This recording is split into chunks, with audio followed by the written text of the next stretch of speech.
Right. I think we had a time under President Hollande where France was taking, frankly, a backseat in European discussions, and that was leading to a sort of imbalance in an asymmetry in the power dynamics. France is, under Macron, is keen to play at the very top table. I think that's a great thing. What I don't think is so good is his plans for a federalist vision of Europe. And if you put together what Mr. Macron said yesterday and what President Juncker said just 2 weeks ago in his State of the EU address, you've got a plan that would be fulfilling many of the nightmares of Brexiteers. Now, that's not to say that plan Brits are gone, Henry, haven't you heard? Brits aren't part of this anymore. There's a European powerhouse, and Axis based on, as you say, but does that Franco-German alliance. Yeah? Right, exactly. But does that powerhouse have consent across the whole of the continent? I'm not sure. I think if you look back to, of course, President Macron successfully elected in the presidential elections. But if you roll back, in the first round, he was actually very close to the other challengers.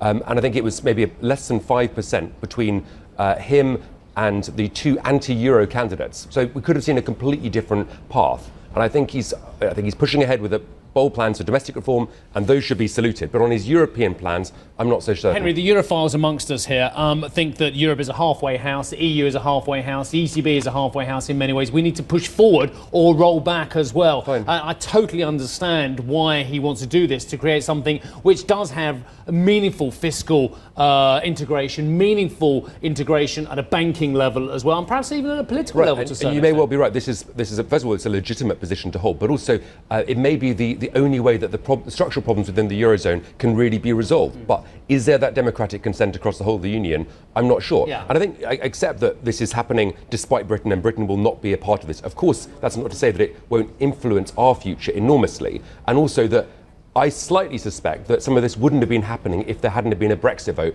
and the European leaders felt the need to press Control-Alt-Delete and restart this and relaunch a project. Which could possibly be a positive thing from Brexit, that both Britain, when it goes its own path, and Europe as well, reform themselves structurally in many ways as well. And those of us who kind of don't know how this is going to go, we're not so positive as the likes of Mr. Johnson perhaps and Mr. Gove, we see reform as essential on both sides of the channel as well. Is there any other route for Europe other than forward integration?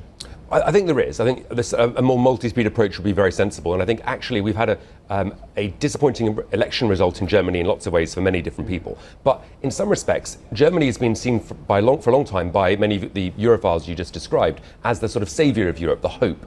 And I think Sunday's result called that. But not everyone can have massive trade exports if we're all part of the same. Well, quite. But also Sunday's election called that into doubt. And now it seems that actually Germany, ironically, might be a bulwark against Mr. Macron's federalist plans. It might be the German Democrats who are saying, presumably in the future coalition with